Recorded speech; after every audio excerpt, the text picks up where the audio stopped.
Bonjour les amis, bienvenue dans notre nouvelle série qu'on va faire aujourd'hui et qu'on va continuer cette grande série qu'on a déjà fait. On a commencé par l'amour.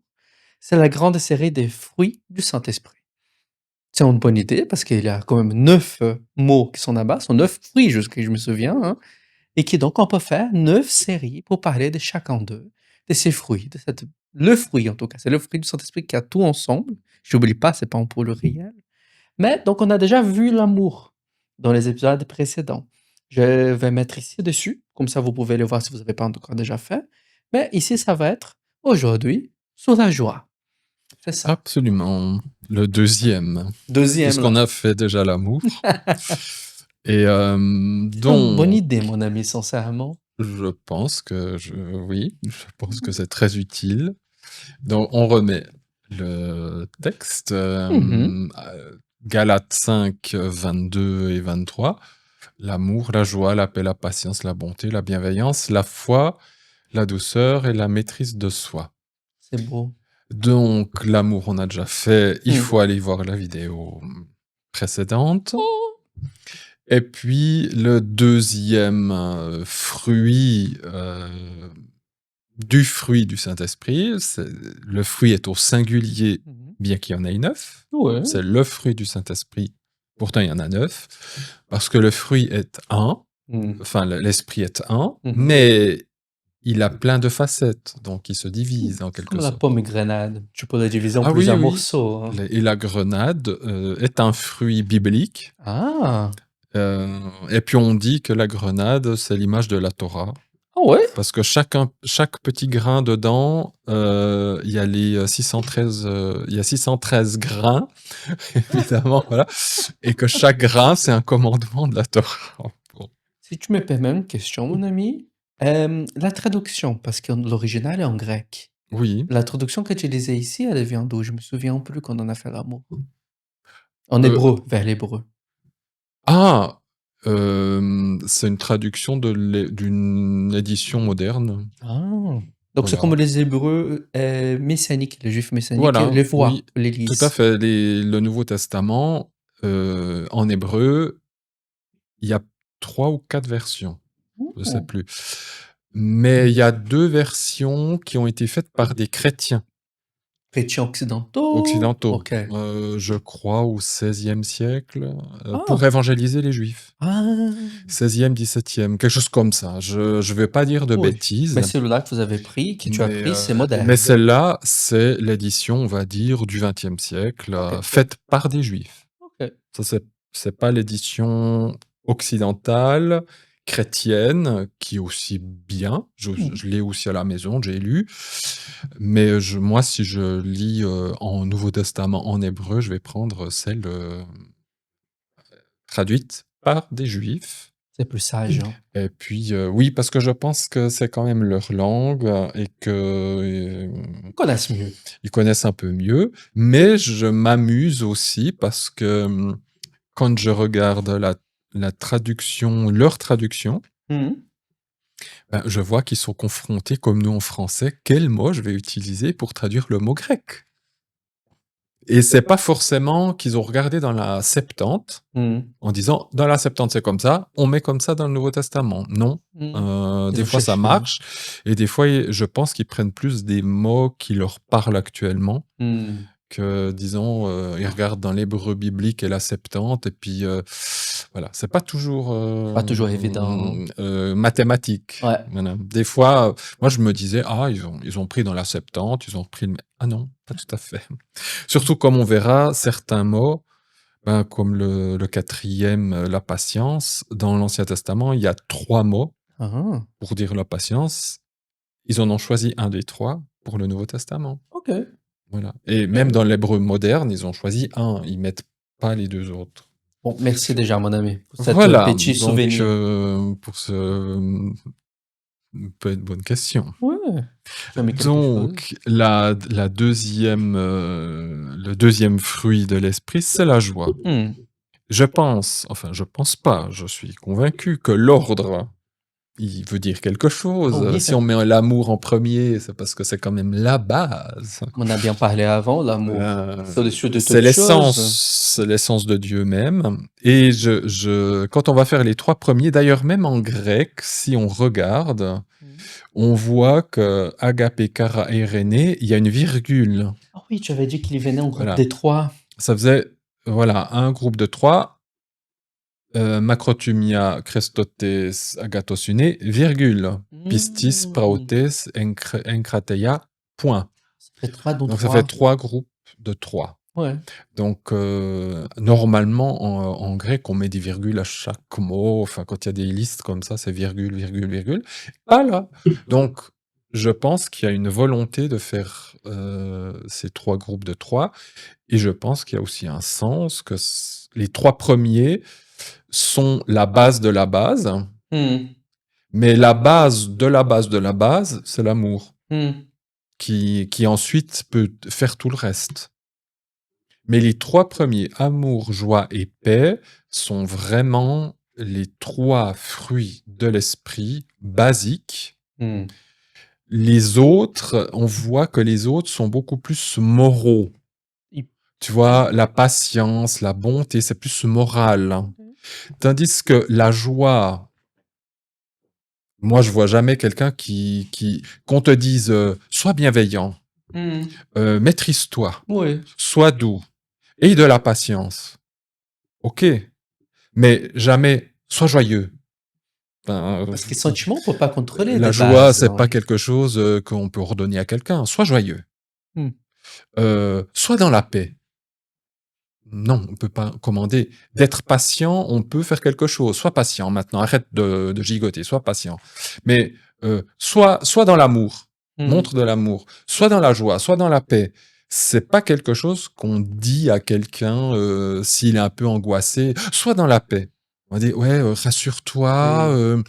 Vois les choses dans un autre angle. Enfin, Quand on voilà. dit un ami soit dans la paix, soit calmez-vous, Oui, ça calmez-vous. pète en plomb déjà la personne Oui. de l'autre côté. Puis se calmer, c'est pas être dans la paix. Ouais.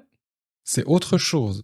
Donc, on voit vraiment que amour, joie et paix sont quand même quelque chose à part Mmh. des six, 1, 2, 3, 4, 5, des six autres. C'est comme une porte qui coule, qui fait couler toutes les restes. C'est ça. Et OK. c'est quelque chose vraiment, alors, je veux dire, tous les fruits, on les reçoit de Dieu. Mmh. Mais la patience, même un non-chrétien, il sait ce que c'est Mmh. d'être patient. On peut devenir patient sans le fruit de l'esprit. Ça peut. Mmh. On peut l'exercer, la Ouais. patience. D'ailleurs, les Grecs, c'est ce qu'ils faisaient. Ils essayaient d'être moralement supérieurs. On peut parler de personnes qui font également du bouddhisme, Ah peut-être? oui, des choses comme ça, oui, Ouais. ils veulent La entrer paix dans en un temps de zen. paix, des choses comme ça. En général, c'est assez superficiel. OK. De toute façon, quelqu'un humainement patient, il sera pas patient dans des cas extrêmes. Mmh. La bienveillance, la douceur, on peut exercer ça. Ça, on peut, hein. Ouais. On peut même parler de la foi qu'on peut Peut exercer. même la foi, On peut exister, être fidèle à quelqu'un. c'est ça, c'est plus dans le sens fidélité Mmh. que la foi, croire, Une fois tu as utilisé une méthode de trouver la parole c la pa la le mot central, quand il y a plusieurs comme ça. On peut faire la même chose ici parce que le mot central, ça serait la bonté. oui, alors 1, 2, 3, 4. 1, 2, 3, et ben, ça serait la bonté et bienveillance. Mmh. C'est un chiffre impair. Attends, Non, ça fait 4 et 1, 4 2, 3, 4, 1, 2, 3, 4. Ah oui, et ah oui, ça c'est fait la la bonté, bonté. Est-ce que effectivement. on peut utiliser cette méthode pour Bien ça? sûr, j'y ai même pas pensé. Ah, Je pense que quand je ferai la bonté, j'y aurais pensé. OK. Mais c'est vrai, la bonté est le noyau. Mmh. Autant l'amour, moi, si j'avais dû faire le truc, je pense que j'aurais mis l'amour au milieu pour dire que c'est le noyau. Ah! Mais l'amour ouvre tout. Mmh. Je pense qu'il y a une autre logique. Mais Mmh. c'est vrai que la bonté est le noyau du catalogue. Et si on pense aussi, si c'est permis Et ça, on ouais. peut faire le noyau de chaque 3 parties. Donc aujourd'hui, la Ah oui, joie. la joie. C'est vrai que la joie, ça serait le noyau des trois premiers, et ça a aussi beaucoup de sens. OK. Beaucoup de Bon, sens. on va se lancer déjà, hein. Et il y a, comme tu es tombé, Ah, enfin, désolé. tu me parles de ça, Mmh. le catalogue de vices qui est juste avant, Quand il dit, voilà, Mmh. les conséquences de la chair, il dit pas le fruit, mais bah, c'est l'impureté. Enfin, voilà, je Il y a sais un plus par catalogue des cœur. vices avant? Juste avant. Ah ouais? Oui. J'ai jamais écouté Attends, ça on moi. va voir, hein. Désolé, je suis curieux les Non, amis. mais écoute, c'est des très bonnes questions. Ouais. Ça fait quand même donc, on peut montrer pas de façon de la monnaie, mais C'est dans les conséquences de la vie ah oui, alors? oui, oui. Ah! C'est les alors, comme on a voilà, c'est juste On est avant, chez hein. Galates, chapitre 5 toujours. Les œuvres de la chair sont fornication, impureté, impudicité, idolâtrie, magie, inimitié, querelle, jalousie, colère, intrigue, division, secte, envie, ivrognerie, orgie et toutes les choses semblables. Je comptais 15 jusqu'à présent, hein. Alors je vais pas recompter, Oui. mais là, j'ai fait le centre et Mmh. c'est la jalousie. Ah! C'est assez in c'est la jalousie, franchement, c'est, je pense, le noyau de beaucoup, beaucoup d'autres vices. Mmh. Parce que la jalousie, elle nous amène à des colères, elle nous amène à des intrigues, elle nous amène à des querelles, elle nous amène elle peut nous amener à beaucoup de choses, C'est le la péché de Caïn et jalousie. Abel, non? Oui, et la jalousie en grec et en hébreu, jalousie, c'est le zèle. Mmh. Nous, on a 2 mots.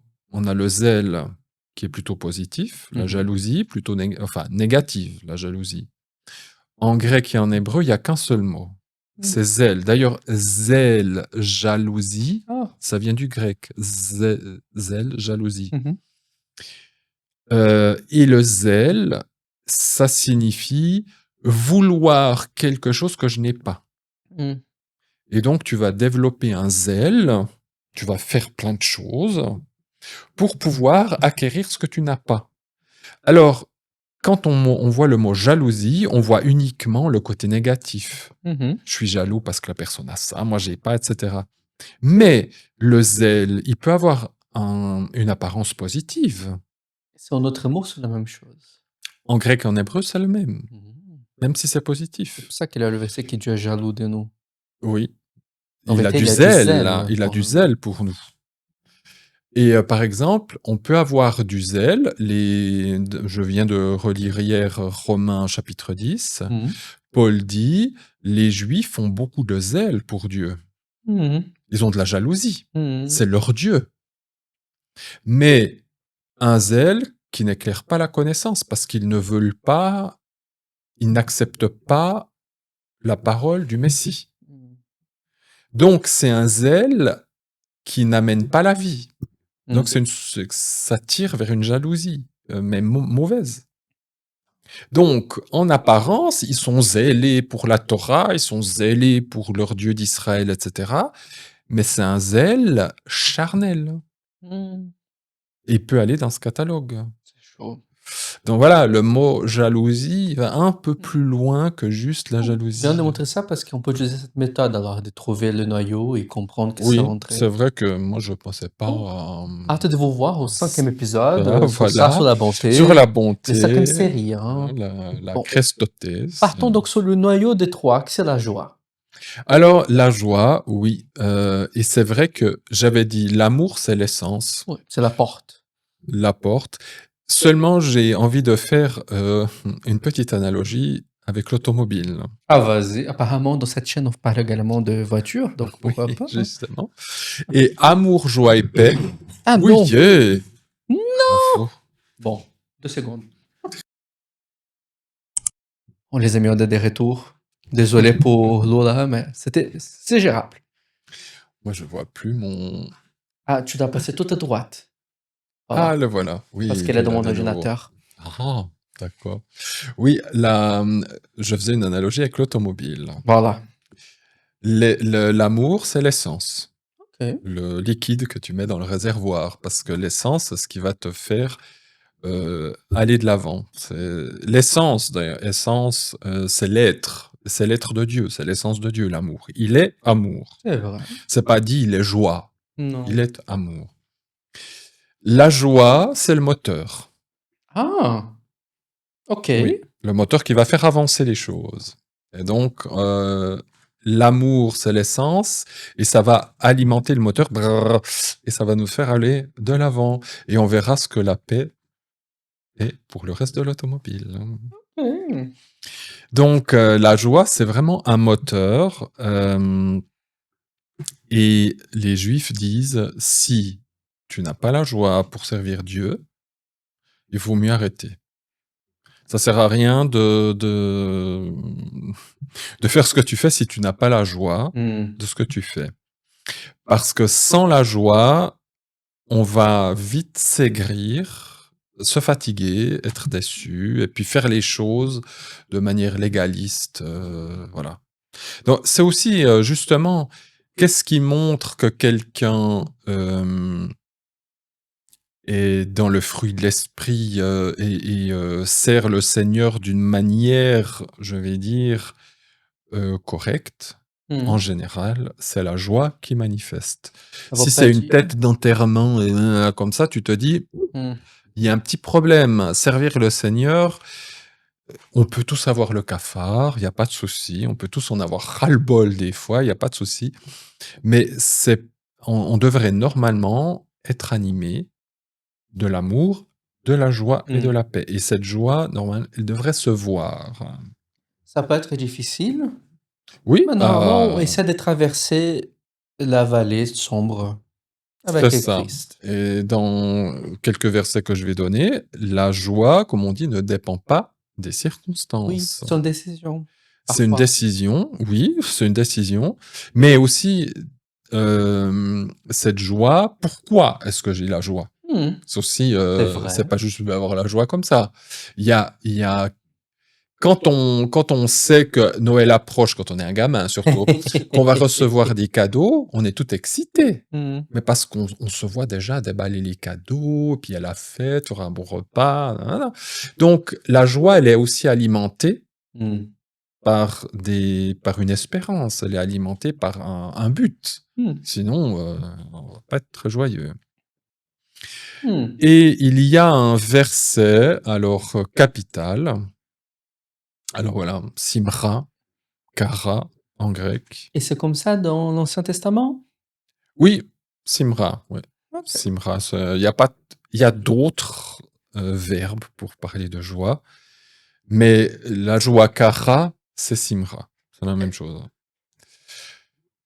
Il y a un verset, capital sur la joie, celui que beaucoup de gens connaissent. «Semblable est le royaume des cieux à un trésor ayant été caché dans le champ, qu'un homme ayant trouvé cacha.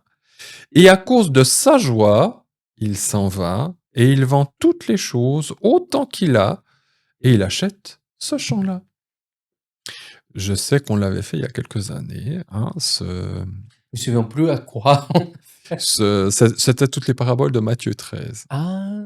On avait fait dans l'ancien Oui, mais il y a, oui. je crois que Donc c'était les tout premiers. c'est 2000, hein? C'est juste Ouais, avant ou après covid? oui, je crois que ça remonte un petit moment.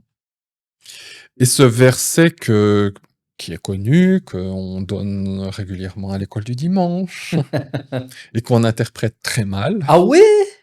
complètement à côté de la plaque, Ah, en j'ai hâte que général. tu m'expliques alors.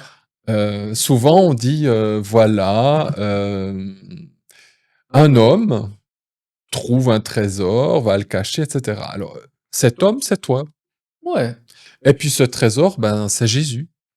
Ah oui. Donc voilà, cet homme trouve Jésus, il est tout joyeux, il va, il vend tout, ça veut dire qu'il donne toute sa vie, et puis il achète ce champ-là, puis en fait, on sait pas trop ce que ça veut dire. Ça donne une idée de qui quand on a trouvé Christ, on meurt à soi-même, et qu'on cherche lui. C'est ça l'idée que j'ai vient de tête quand C'est j'écoute ça. l'idée en général Oui. qu'on donne sur ce verset, mais qui est Tu vas me jeter par la fenêtre maintenant. un peu bizarre, parce que maintenant, si on va un peu dans les détails, Oui. on voit que il y a un trésor qui a été caché dans le champ, pas Mmh. dans un champ, OK. dans le champ, qu'un homme trouve et cache. Alors, excuse-moi, alors tu trouves Jésus, puis tu le caches où? En Ça veut dire moi-même? quoi? C'est bizarre, ouais. Voilà, alors à la rigueur, on cache Jésus en soi-même, mais normalement, on devrait plutôt le montrer que le cacher. Enfin Oui, bon. et il demande pas qu'on le cache. Donc voilà. Ensuite, qu'il soit joyeux, j'arrive à comprendre. Il va et il vend tout autant qu'il a. Lorsque je lis tout le Nouveau Testament, je me rends compte qu'en fait, j'ai rien. Ouais. J'ai rien à vendre. Qu'est-ce que je vais vendre à Dieu? Je peux donner à Dieu, mais vendre? Vendre, ça implique un échange. Mmh. Moi, j'ai rien à vendre à Dieu. Il n'y a aucun passage de la Bible qui nous dit que tu peux vendre ce que tu as à Dieu. Tu peux lui donner, mais vendre, ça impliquerait un échange commercial. Ça veut dire que tu as une chose qui est à toi, que tu vas vendre à Dieu et que Dieu est obligé de te donner quelque chose en retour. Je pensais que c'était vendre des choses dans la planète pour se libérer complètement. On Non, vend hein, rien. ça Soit fait on pas même sens, hein. renonce, mais on peut rien vendre. Et puis ensuite, alors, moi, c'est le gros, il achète ce champ-là. Mmh. Ou il a caché, je peux pas acheter mon propre corps, oui. Donc, il y a un trésor qui est dans le champ, puis après, il achète ce champ-là. Mais alors, c'est quoi ce champ? Si j'en verse et je vais dans ton idée, ça me fait souvenir la parabole du brebis égaré, que Christ va trouver le brebis égaré et Oui. il s'emballe tout le reste pour chercher Ils sont cette chose. sauvés, donc. Ils sont sauvés, Ils sont donc sauvés, on va c'est le bon. voir. Ça sera une image du Christ que nous trouve? Ah waouh, désolé. Je sais pas. J'essaie de Et trouver à l'envers. alors, tu vas déjà un peu plus dans une meilleure Mais vision. toujours fausse. Euh, L'homme qui trouve ici le trésor, c'est Jésus. OK. Mais quel trésor? Je suis pas un trésor, moi. Alors, attention, maintenant, ce verset-là, il n'est Mmh. pas déconnecté de tout le chapitre 13 de Matthieu. Ah oui, il Il a le fait partie d'un contexte. ensemble. Donc, il y a 7 paraboles dans le chapitre 13. Mmh. Et ce verset doit être lié à tout le passage. Si on le détache du passage, alors on fait n'importe quel... on dit, ça c'est de la choucroute, et puis ça c'est le fromage, et puis c'est des frites, quoi. On doit prendre le contexte. C'est quoi le contexte alors? Et dans le contexte, Jésus parle ailleurs du champ. Et il dit même, le champ c'est.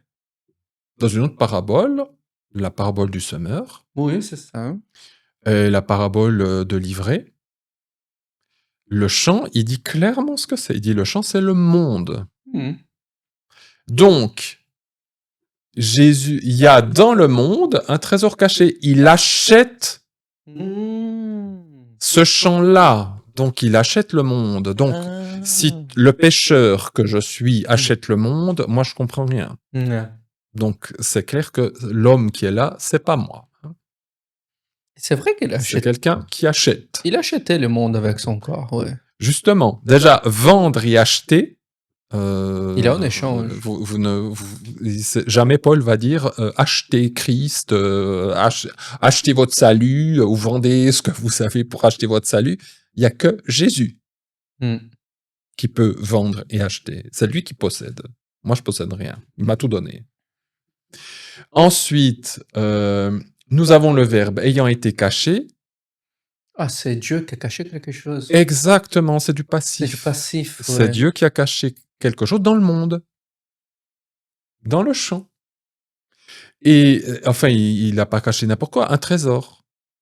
Donc, le ayant été caché, il suffit de lire quelques versets plus haut, Mmh. et Jésus dit, je crois que c'est le psaume 78, il dit « Je vais dire des choses qui ont été cachées depuis la fondation du monde, des secrets de la Torah. Mmh. » C'est dans le texte. Hein. Donc, nous avons dans ce verset-là Jésus qui trouve un trésor caché dans le monde. C'est le rabbin qui trouve dans ce monde. Qu'est-ce qui est caché dans ce monde? C'est la Torah. Ah! La Torah, c'est le trésor du monde. Mais la Torah, c'est pas l'homme qui l'a c'est pas C'est Dieu qui a caché. oui, Dieu l'a caché la Torah, mais on parlait de Christ qui est la Torah, qui trouve la Torah dans le monde. Alors, Jésus est la Torah, mais la Torah, en tant qu'homme, il l'a étudiée, Oui. et cette Torah nous est aussi donnée. OK. C'est aussi pour nous, évidemment. On peut pas évidemment faire des heures sur ce verset. Désolé. Dans le mot trésor, on l'a quelques fois chez Paul, et c'est toujours par rapport à la parole de Dieu. OK, donc il y a quelque chose sur la parole de Dieu qui était caché C'est ici. toujours, c'est la parole de Dieu qui est cachée dans le monde. Et en fait, le caché, ça veut dire qui est comme, elle est là, mais les gens ne se rendent pas compte. C'est la chose du mystère, oui. Et ça, ce que je tiens dans les mains, c'est Mmh. le plus grand trésor de l'humanité. La parole de Dieu, c'est le trésor de l'humanité. Je sais pas si les gens se rendent compte que juste la parole de Dieu, c'est pas un bouquin qui a écrit un vieux machin. C'est la parole de Dieu. C'est le plus grand miracle. En tant que Ah, historien, c'est un miracle en soi, en en tout, en soi, tout point. en Hein. tout point. Pour un historien, En tout pour qu'elle point. puisse exister En tout comme elle point. est, En tout point. Et plus précisément la Torah, mais c'est toute la parole de Dieu. Dieu a donné la Torah à son peuple, mais aussi pour n'importe qui veut croire. Hein. mmh. Et ça, c'est le trésor. Et Jésus, en venant dans ce monde, a découvert ce trésor, c'est-à-dire lui-même a lu la Torah, a interprété la Torah. Et qu'est-ce qu'il fait? Il va à nouveau le cacher. Mmh. Alors là, il faut me croire sur parole parce que je peux pas tout prouver Désolé, par j'ai les... 40 questions et j'ai fait part, hein, donc vas-y. C'est que Jésus nous a révélé la Torah, par Ouais. exemple, Sermon sur la montagne. Oui. Moi, je vous ai dit, il a été dit, je vous dis, etc., etc. Tout le Nouveau Testament, c'est la révélation Si de vous la avez parole de Dieu. pensé dans une ferme, vous avez déjà commis. C'est ça. Mhm. C'est Jésus est venu pour révéler la Torah.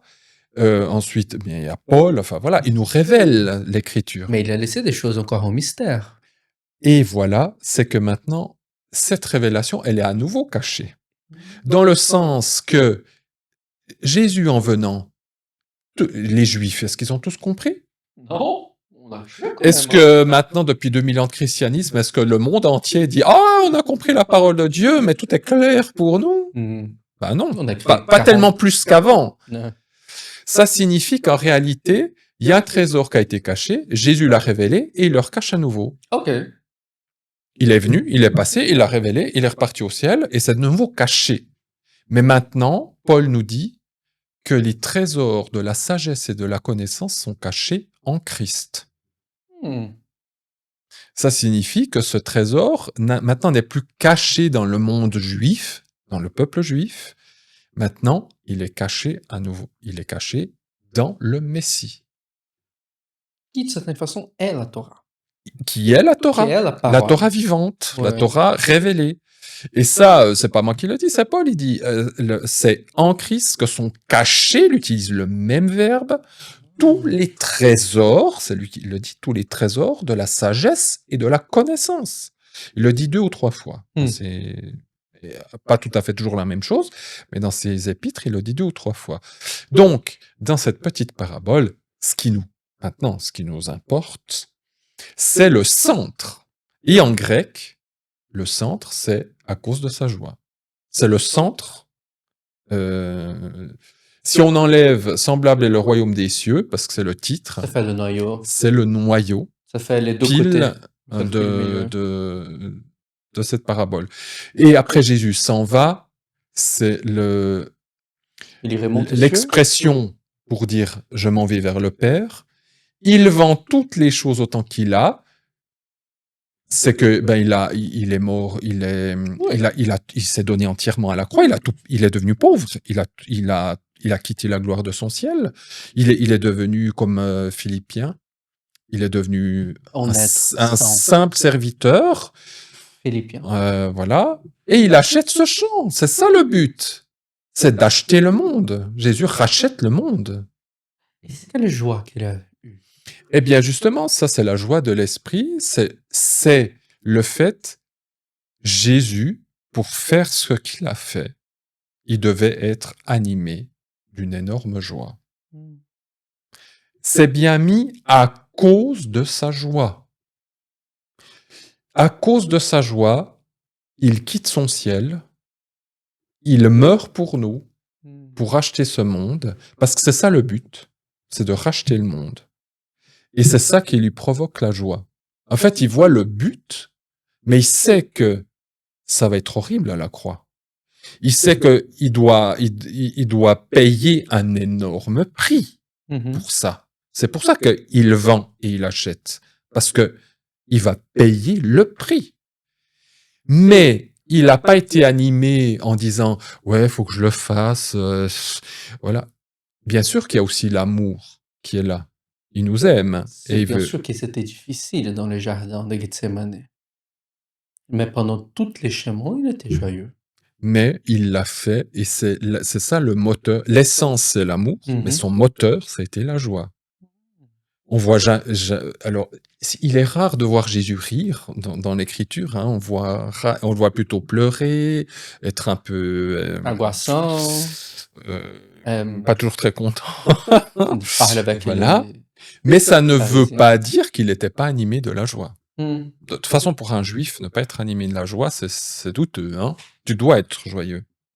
On Et peut il y voir a ç encore un autre Désolé, verset vas-y. que j'ai pas noté ici. Mmh. Hébreux 12:2 qui dit en échange de la joie qui lui était réservée, il a souffert la croix. La joie qui lui était réservée, ça veut dire dans le ciel, il était Oui. toujours dans la joie. Et il a dit non, je quitte le ciel et je vais souffrir la croix. Donc, il y a un peu un paradoxe, on dit en échange de la joie, puisqu'il est au ciel, ben, il peut pas être autrement que joyeux. Il a dit, je quitte la gloire de mon ciel et je vais souffrir la croix. Mais avec ce verset-là, on voit que cette joie, il l'a pas quittée. Même s'il n'était plus dans sa gloire du ciel, Mmh. cette joie était toujours avec lui et il voyait le but Mmh. de ce qu'il allait faire. Donc, quand on voit le but de ce qu'on fait, Mmh. même si on doit souffrir, eh ben, la joie nous accompagne parce Ouais. qu'on connaît la finalité. Et c'est ça qui est un peu différent de suivre le Seigneur d'une manière légaliste, en disant bah oui, eh ben la Bible elle me dit faut faire ça, si je veux pas aller en enfer, hein, donc vaut mieux que j'obéisse. Mais ça c'est du légalisme Mmh. et ça donne pas la joie. C'est plutôt ouais, le Seigneur il m'interdit de faire des trucs quoi. Je dois encore venir ce dimanche. Des Oui, choses comme voilà, tu dois ça. faire ci, tu dois faire ça. Tandis que quand on a compris le but, Mmh. ce qu'on fait pour le Seigneur, les choses deviennent différentes. Et là, la joie peut s'installer. Quand on sait à quoi on sert et à quoi ça va mener, et Mmh. aussi à quoi on s'attend pour finir, Oui. je peux comprendre que des martyrs chantaient Ouais. avant d'être torturés et brûlés sur un bûcher, par exemple. Ou Paul qui chantait tout simplement dans la Voilà, Bible, quand il donc était en prison. ils chantaient, ils se réjouissaient, parce que ils savaient quel est le but. Même si entre deux, il y a il y a un peu beaucoup de souffrance. Et Jésus, en sachant que son but, c'était de sauver le monde, eh bien, le milieu de ce petit verset, c'est à cause, c'est un causatif, à Mmh. cause de sa joie. C'est pas la joie, sa joie. C'est à lui. C'est quelque chose qu'on ne peut pas donner aux autres. Hein. Mmh. C'est ma joie que j'ai, que le Seigneur me donne. Ça peut être contaminant, mais chacun sa Mais ça joie. peut être contaminant. C'est Ouais. vrai, ça peut être motivant, mais à chacun de...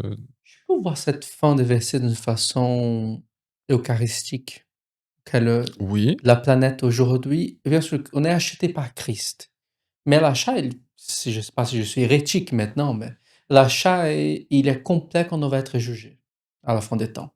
Quand on sera jugé, c'est là que Christ nous achète, de mon point de vue.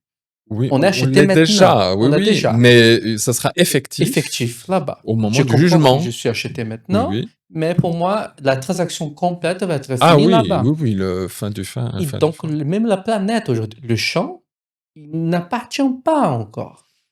C'est ce Il que est Hébreu dit. il est encore dans Ce le n'est pas monde, c'est pas encore encore. visible. Donc je Tout à vois fait. il est en train d'acheter. Ben, tu le dis juste parce que moi j'ai mis les traductions littérales. Mmh. Acheter est au présent. Donc c'est encore en continu. C'est quelque part, il s'en va, il vend toutes les choses et qu'il a, il achète. C'est du déjà, Pas parce qu'il l'a encore. fait, Ouais. mais c'est il est encore en train il y a quelque chose qui est en mouvement, Mmh. même si c historiquement, c'est déjà fait. Oui. On comprend que maintenant, quand Mais, j'étais pas Christ, j'irais soit tout ce qui vient, tout tout ça, à fait. mais la planète, elle appartient encore Ah ben, à l'ennemi. il a encore un rôle, Ouais. et puis les hommes, qui veulent pas du Seigneur, ils ont encore un rôle à faire ici, voilà. Mais c'est vrai que quand Jésus revient, là, Le champ est à les lui, le champ sera à lui. complètement à Alors lui, complètement, tout à fait. dont le trésor qu'il y a dedans. Ah beh et les trésors c et là, ben, c'est très bien. Mmh. J'y ai même pas pensé même quand j'avais fait ça, c'est que, le trésor sera intégralement révélé. Ah oui, il n'y aura On plus de a des mystère. prophètes qui disent, que la connaissance de Dieu sera comme les océans qui couvrent le fond marin. Ça veut dire que là, la parole de Dieu sera, révélée d'une manière qu'on n'a jamais connue jusqu'à Même aujourd'hui. aux abîmes, on saura ce qu'il y aura. Exactement. Donc, aujourd'hui, c'est encore caché, bien caché, il faut bien creuser, mais quand Jésus reviendra, Amen. Il peut expliquer lui-même, hein. C'est lui-même heu, la Torah, il peut ouvrir il la va bouche et donner ça l'écrire. aux prêtres lévites, Ouais, selon OK. les Donc Écritures. C'est eux j'écoutais, qui vont nous enseigner et les Juifs qui et ouais. les Hébreux qui vont Qui nous j'ai mangé enseigner les miettes. Je suis et nous content. on se Que je sois de l'autre côté, dans les pavés, en train de dire: voilà, «Oui, merci!» on mais avec nos corps ressuscités, on aura beaucoup, beaucoup, beaucoup de Amen. Bon, mon ami, tu veux lancer le deuxième épisode? oui. Donc, mes amis, c'était bien d'être des retours et de pouvoir parler de toute cette bogosité et Mmh. de croiser les révélations. On a hâte de vous voir dans le deuxième épisode sur la joie, auquel on va voir d'autres versets, la guématrie et le sens. Mmh. Donc, au prochain épisode. Au revoir. Oh Seigneur! Un verset. Oui, on peut faire 2. Ah mais On peut.